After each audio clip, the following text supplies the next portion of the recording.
Hey there, folks! Welcome back to Product Critique, the channel where we dissect the latest gadgets and gizmos to help you make informed decisions. Today, we've got something special in the lab, the Creality K1 Max 3D printer. Let's dive right in.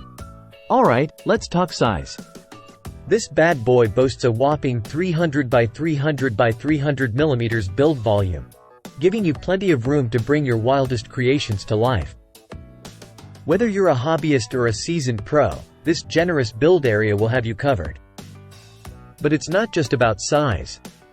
The K1 Max comes packed with features that'll make your printing experience smoother than ever before. From its Core XY design for lightning-fast print speeds to its AI sensors that prevent failed prints, Creality has pulled out all the stops. Navigating the interface is a breeze with its intuitive 4.3-inch color touchscreen.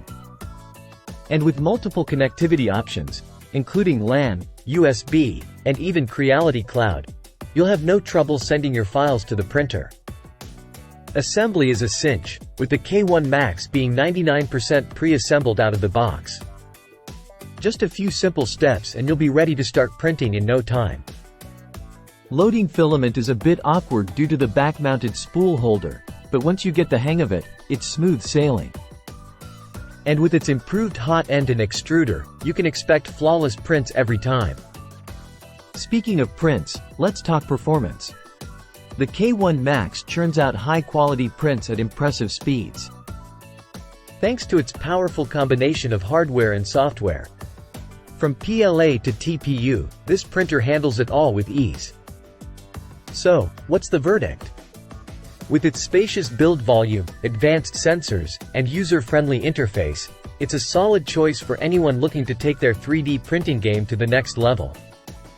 That's all for today, folks. If you enjoyed this review, don't forget to hit that like button and subscribe for more in-depth product critiques. Until next time, happy printing!